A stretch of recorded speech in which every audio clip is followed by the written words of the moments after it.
Sige po, ready po. One, two, three. Bali, dalawang video po yung ating pinag-usapan ngayong gabi. Una ay yung tungkol sa tunay na ebanghelyo. Narinig na ninyo yung mga naipaliwanag sa atin doon. Pangalawa ay yung tunay na kapanganakang muli. At doon ay naniniwala ako maraming mga bagay na hindi pinagkakasunduan ng mga Kristiyano doon. Naunawaan ko kayo. At meron akong alam na paliwanag ko dati, lalo na tungkol sa tubig. Yun daw ay salita ng Diyos. Narinig ko na rin yung naibahagi ng isang kapatid kanina na ito ay tungkol sa panubigan. Ewan ko kung ano pang meron kayo. Pero nais ko pong hilingin sa inyo na panoorin nyo itong video natin, yung inilagay ko doon na bago. Kung hindi nyo maunawaan, ulit-ulitin ninyo, then magkaroon kayo ng katanungan. Actually, sa seminar po, yan ay itinuturo ng buong maghapon lang. Maganda yon kasi nakafocus talaga ang mga tao sa mga video at meron silang kasama. Huwag po kayong manood ng video na patakbo-takbo, palakad-lakad kasi hindi mababago yung paradigm ninyo. Ulitin ko po yan sa inyo mga kapatid. Sana maniwala kayo. Huwag po kayong manood o makinig dito sa ating mga video ngayon na kayo ay palakad-lakad at kukuha lang ng inyong ibabahagi rito. Sasabihin ko po sa inyo, ramdam ko na marami sa inyo ay hindi talaga seryoso na nanonood ng video. At lumalabas yung mga paradigm ninyo, yung luma, yung natutunan ninyo, yun po ay galing na ako doon. Kaya alam ko yung mga nasa isip nyo pagdating sa mga ganon. So, pakiusap ko, panoorin po ninyo ulit. Sana po, kung kaya ninyo, ay mag-seminar kayo ng sarili ninyo. Ayan po ay pinapanood ng buong maghapon sa seminar. Talagang nakafocus ang mga kapatiran. Kanina ay nag-iisip ako na i-share sa inyo yung aklat ng Galacia, Kabanata 3. Sapagkat doon ay nakikita ko yung higpit ni Apostol Pablo tungkol sa mabuting balita at tungkol sa kaligtasan. So ito ay may connection dito sa ating pinag-uusapan. Nais kong i-share sa inyo kanina pero habang tayo ay nag-uusap ay nagkaroon ako ng kaisipan na meron pong ibahagi sa inyo na magandang kwento rito sa Biblia. Hindi ko alam kung mas maganda yung sa Galacia sana kasi mas solid po yan. Bigyan ko lang kayo ng konting background bago ko i-share sa inyo itong nakita ko sa Aklat ng Gawa na makakatulong pa rin sa mga ilang katotohanan tungkol dito sa ating mga napag-usapan. So doon sa Galacia, Kabanata 3, nagpasimula yon sa pagharap ni Pablo sa mga taga-Galacia. Tapos nang magalit si Pablo kay Pedro at nais kong sabihin sa inyo na nagawa ni Pablo yung bagay na yon na kung titingnan natin ay dahil si Pedro nung dumalaw sa Antioquia ay nakihalubilo na sa mga hentil. Nandoon yung pagtanggap niya sa mga hentil pero kalaunan nung may mga dumating na galing kay Santiago, galing marahil doon sa Jerusalem, ay unti-unting lumayo at nakigrupo sa mga Hudyo. Parang nagkaroon ng dalawang grupo na doon, hiwalay na yung mga hentil sa mga Hudyo. Ano ang ibig sabihin noon? Bakit nagalit si Pablo? Doon ay nakita niya yung aplikasyon ng kautusan sa lumang tipan. Anong kautusan yon? Na ang mga Hudyo ay hindi maaaring makihalubilo sa mga hentil sapagkat itinuturing silang marumi. At kung maalala ninyo, ay hindi gaanong pinapansin ng Panginoon ang mga hentil sa kanyang kapanahunan sapagkat siya ay nabuhay sa ilalim ng kautusan. And then, maging ang Panginoon ay hindi nagpunta maliban na lang sa bandang huli ng kanyang ministeryo kalaunan na dumaan doon sa Samaria at doon ay nakatagpo niya yung babaeng babae sa balon. Kilala ninyo yung taong yan. At doon ay nagkaroon siya ng pakikipag-ugnayan. Malamang ito ay udyok ng banal na espiritu sa kanya. Ang point ko diyan ay talagang nasa batas ng mga Hudyo o sa lumang tipan o lumang pakikipagkasundo ng Diyos o Old Covenant na bawal pakitunguhan ng mga hindi Hudyo sa mga Hudyo. By the way mga kapatid, pag sinabi natin kautusan, yan ang malaking representation ng Old Covenant. Ang token ay circumcision at yan yung mga pinag-uusapan sa aklat ng Galatia. So diyan ay nakita ni Pablo yung katotohanan na bumabalik si Pedro doon sa diwa ng Old Covenant kaya siya ay pinagalitan. Imagine niyo mga kapatid ito yung iniwan ng Panginoon na leader. Ito yung leader sa Jerusalem. Ito yung nag-lead sa iglesia doon nang tumanggap sila ng banal na espiritu. Nagawa ni Pablo ito sapagkat tila lumilihis na siya sa aral ng New Covenant. Na bumabalik siya doon sa Judaismo. Diyan yung makikita na mahigpit talaga si Pablo pagdating sa katuruan. Bakit nga ba tayo pagdating sa doktrina parang namumuhi tayo pag napapakinggan natin? Yung sound doctrine ay wala na talaga sa atin. Pag pinag-aralan nyo itong aklat ng Galatia, alam nyo, nais ko sabihin sa inyo ito, hindi nyo pa masasabing mahal ninyo ang aklat ng Biblia na hindi nyo pinag-aaralan ng masidhi. You can only love any book of the Bible, seriously loving it and enjoying it kapag kinag-aralan mo at ipinapahayag sa iyo ng Panginoon. Meron akong naring ganyan. Si David Powson, isang New Covenant preacher din na sabi niya, whenever I study a book of the Bible, it's the best book for me. It's the best book for me. Yun ang pinaka-the best na aklat sa akin. And I become in love with that book. Dito nakikita ko rin ang katotohanan yon. You will become in love with any book na pag-aaralan mo. Nang totoo Okay, so ganyan ang Galatia. And then chapter 3 ay binalingan ni Pablo yung mga taga-Galatia. Ano ibig niya sabihin? Hindi lamang ang may kasalanan ay ang mga tagapagturo, maging ang mga tagapakinig ay meron pong responsibilidad kapag sila ay tumanggap ng mali. And so Paul rebuked them dahil tinanggap nila yung paghahalo-halo ng pakikipagkasundo ng Diyos sa mga Hudyo at pakikipagkasundo ng Diyos sa mga Kristiyano. Sinasabi ko yan ng Tagalog mga kapatid para sana ikintal sa isip ninyo na we can never mix the teachings of the Old Covenant and the New Covenant. Pero malinaw po sa sikat ng araw na ang mga churches kahit saan sa mundo ay talagang hindi nila ma-distinguish yan. Yung pagkahiwalay ng mga turo ng Judaism sa Kristyanismo. Kaya nga pagdating sa tithing ay talagang insistent pa rin sila. Alam niyo mga kapatid, ang problema kasi diyan na nakita ko na bagamat ito'y sasabihin ko na, nakita ko na sinabi ni Pablo na nung ipaliwanag niya yung tungkol sa law, yung kautusan, ay ipinaliwanag niya at ipinakita niya ang sumpa doon. Sabi ko, kakaiba si Pablo pag nagpapaliwanag ng ganito about the law. Ang ipinipresent niya ay yung curses.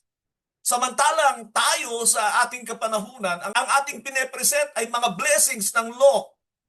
Oh my God. Kaya marami ay bumabalik doon sa kautusan rather than to live that old and has led the entire Christianity also, like the Jewish people, in bondage of sin and curse and have rejected the grace of God. Pag yan ay pinasok mo ang Old Covenant provision sa New Covenant, iiwanan ka ng Panginoon at ng banal na Espiritu. Yan ang sabi ng Galatians 5:4.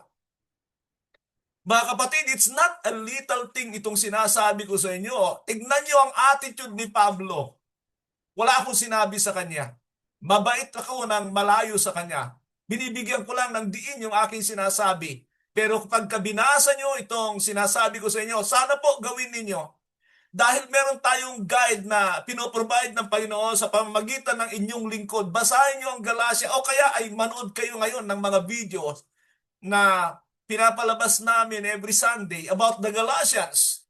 Ang kinatatakot ko lang doon ay sapagkat ito ay talagang kaunawaan.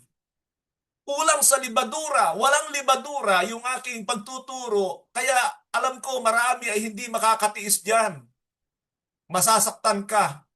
Mga kapatid, it's good to be hurt by the truth of through the truth sa pamamagitan ng katotohanan kaysa sa iligaw ka sa kasinungalingan. Yan ang isang bagay na kailangan nating tanggapin. Then napasok tayo ng grabeng katuruan. Kung hindi tayo maging maingat, tatangayin tayo. Ipinakita ko na sa inyo kung gaano katuso ang dyablo na kung kaya niyang linlangin ang ikatlong bahagi ng mga anghel sa langit na kaya niyang dayain, hindi siya mahihirapan sa atin kung meron tayong pamumuhay sa laman, kahit Kristiyano pa tayo, at lalo na ang mga hindi na born again. Kung kaya niyang dayain si Adan at si Eva na perpekto ang kaisipan, hindi nalalayo na kaya tayong dayain at ipinahayag na ng banal na kasulatan that He has led the whole world astray. Inilayo niya sa Diyos ang buong mundo. Maniwala kayo. Revelation 12:9. At sa 1 John 5:19 ay He controls the entire world. Kontrolado niya ito. Kaya maniwala kayo mga kapatid, yan ang sinasabi ng Biblia. Ang problema natin ay shallow belief of the Bible. Sinasabi natin naniniwala tayo pero pagka tinatamaan tayo, hindi tugma sa ating pananaw at sa ating panlasa ay tinatanggihan natin ang Biblia. Nanganganib tayo dyan. Even the Lord, sabi ko nga sa inyo, ay hindi siya gumamit ng sarili niyang kaisipan kasi alam niya na baka mahaluan. So he just stick to the Word of God. Anyway, meron po ako isi-share sa inyo ngayon. Sana po ay magbigay sa atin ng pagbubukas. Ito naman ay kaugnay pa rin sa ating napag-uusapan tungkol sa Ebanghelyo at tungkol sa born again experience. Ito po ay galing sa Acts chapter 8. Alam niyo yung kwento tungkol sa eunuko, si Philip and the eunuch. Sa verses 26 to 40 ng Acts chapter 8. So basahin ko po sa inyo mga preacher, ito ay magandang mensahe. Pakinggan po ninyo. Sabi niya, now an angel of the Lord said to Philip, go south to the road, the desert road that goes down from Jerusalem to Gaza. So he started out, and on his way he met an Ethiopian eunuch, an important official in charge of all the treasury of Candace, which means Queen of Ethiopians. This man had gone to Jerusalem to worship, and on his way home was sitting in his chariot reading the book of Isaiah the prophet. The Spirit told Philip, go to that chariot and stay near it. Then Philip ran up to the chariot and heard the man reading Isaiah the prophet. Do you understand what you are reading? Philip asked. How can I understand unless someone explain it to me? So he invited Philip to come up and sit with him. This is the passage of the scripture that the eunuch was reading. He was led like a sheep to the slaughter, and as a lamb before its shearer is silent. So he did not open his mouth. In his humiliation, he was deprived of justice. Who can speak of his descendants? For his life was like from the earth. The eunuch asked Philip, tell me, please, who is the prophet talking about? Himself or someone else? Then Philip began with that very passage of the scripture and told him the news about Jesus. As they traveled along the road, they came to some water, and the eunuch said, look, here is water.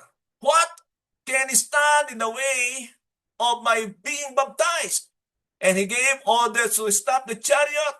Then both Philip and the eunuch went down into the water, and Philip baptized him.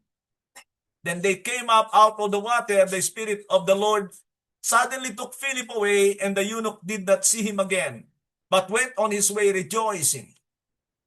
Philip, however, appeared at Azotus and traveled about preaching the gospel in the towns until he reached Caesarea. Dito mga kapatid, ang daming kwento. It can be about Philip, it can be about the eunuch, the Ethiopian eunuch, and it can be about the Holy Spirit, and it can be about Jesus. Pero gusto ko lang ipakita sa inyo, sa kaiksian ng ating oras, ang tungkol dito sa eunuko. Siyempre, hindi natin mayaalis ang bahagi ni Philip dito. Itong eunuchong ito, mga kapatid, ay galing sa Ethiopia. Tinignan ko ngayon yung mapa kung gaano kalayo ang Ethiopia sa Jerusalem. Doon sa dulo ng parang nagsanga na Red Sea na yan yung tinawid ng mga Israelita sa panahon na galing sila doon sa Egypt.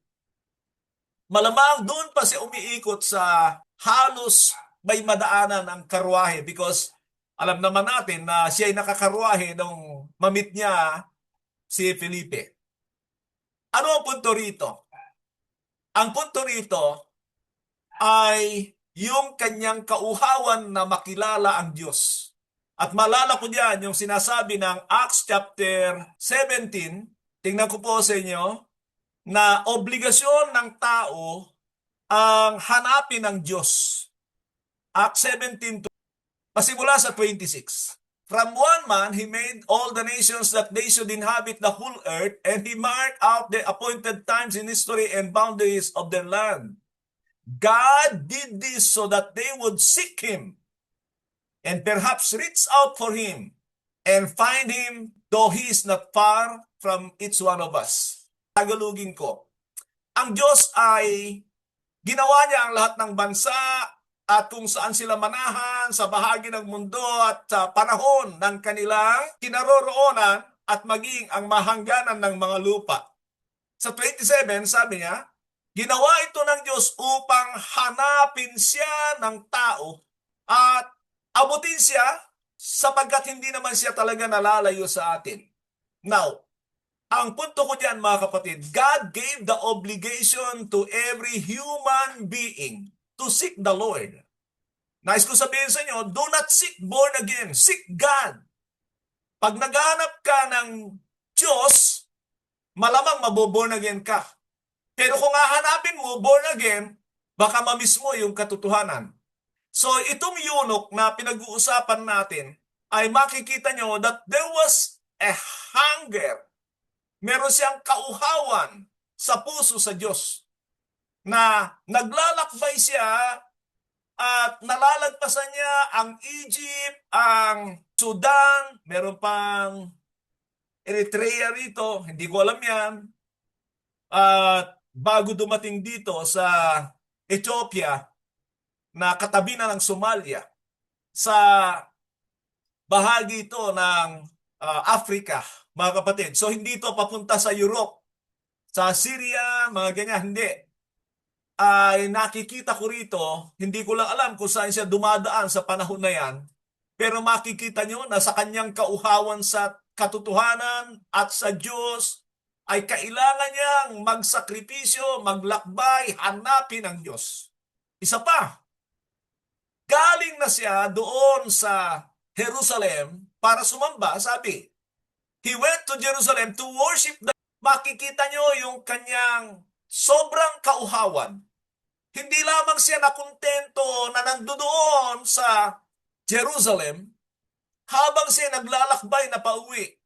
Makikita nyo, malamang paano siya nagkaroon ng kasulatan. Baka kaya may nagbigay sa kanya. Bigyan kita ng Bible, libre ito. Ganun kaya? Maraming tao ganun, di ba? Na tumatanggap lang Biblia yan. Kahit, mga kapatid, maging maingat kayo. Mandaming tao sa mundo. Pagkalibre, tatanggapin yan. Pagkatapos magmalaki pa, may Bible din kami.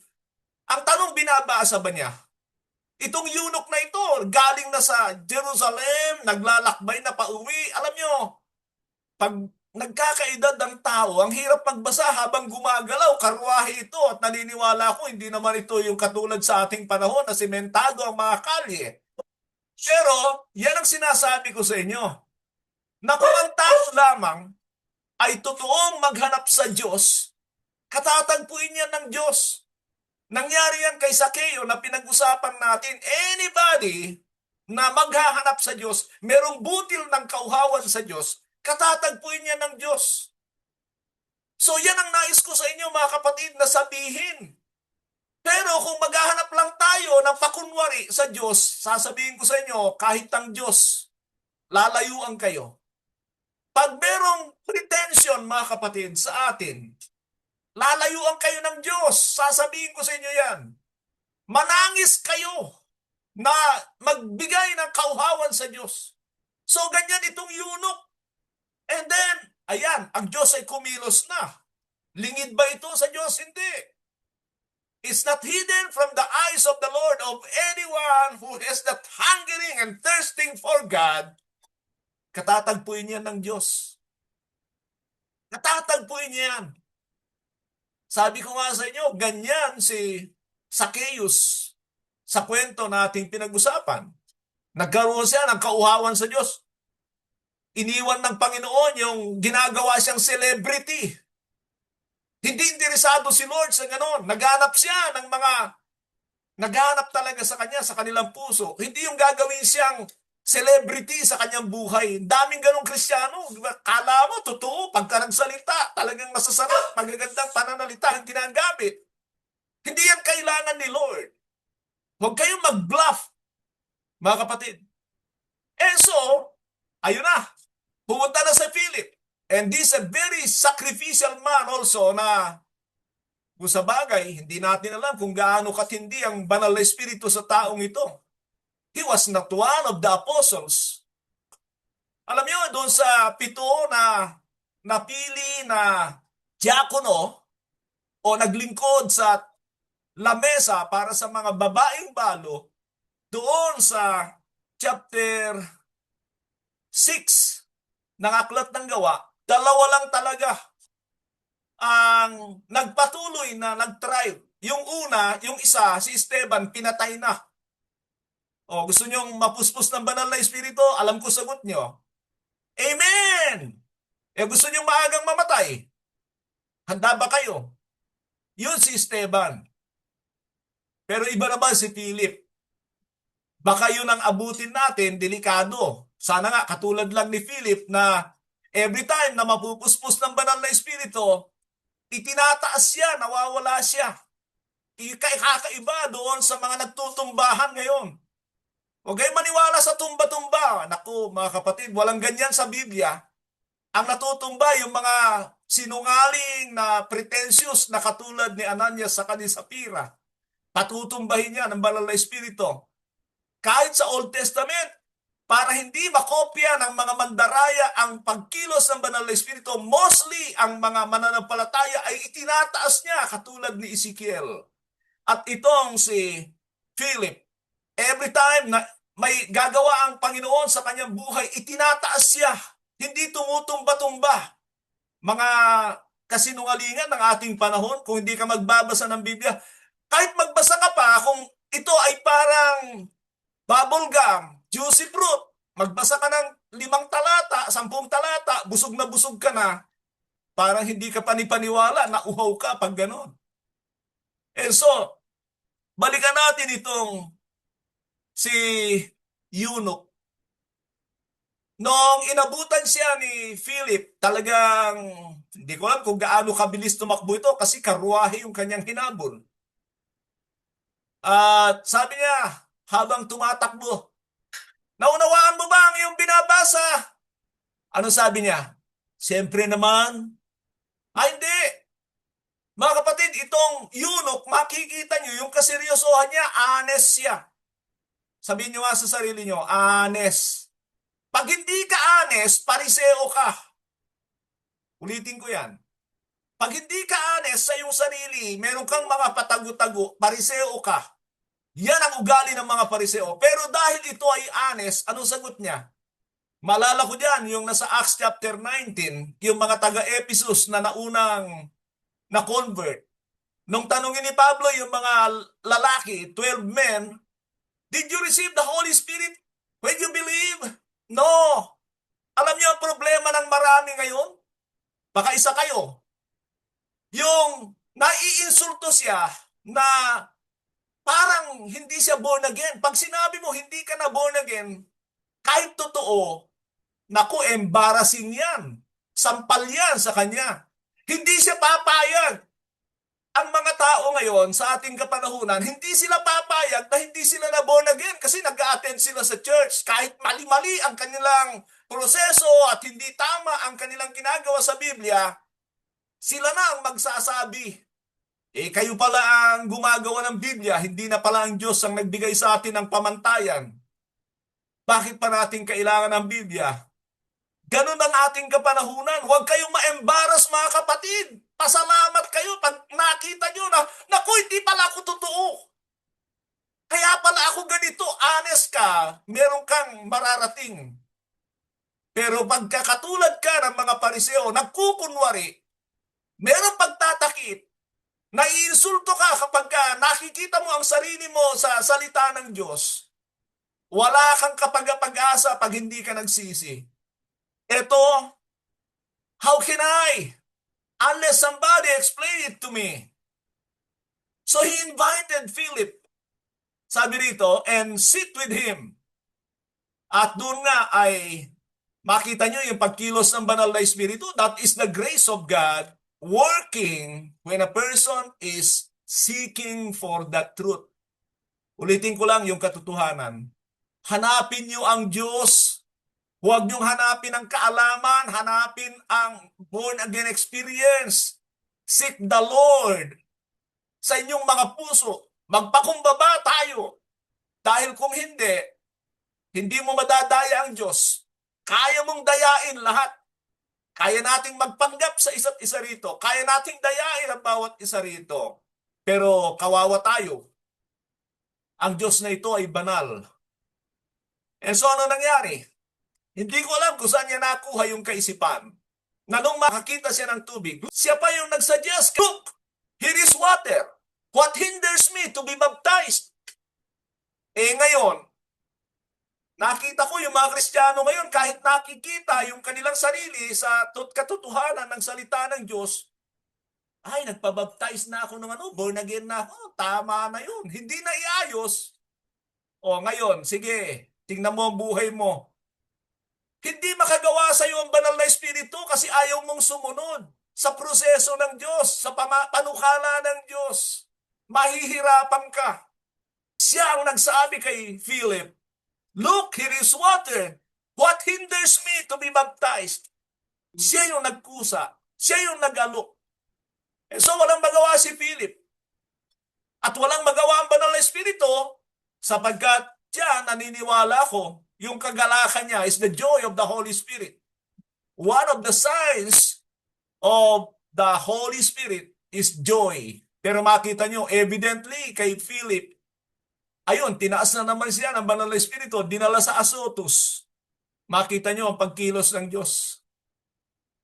Kung magpakumbaba lang tayo na aminin ang katotohanan, alam ko, mga kapatid, maiinsulto kayo na aminin na hindi kayo na born again kapag napanood nyo itong mga videong ito. Pero sana huwag nyong gagawin.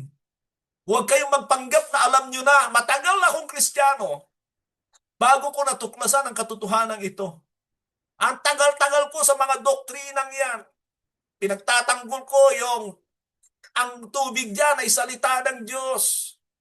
Pero nung ipakita sa akin ng Panginoon yung kanyang ginagawa sa panahon ng bautismo, merong 12, yung nasa video, 10 lang yata o 11, hindi ko matandaan.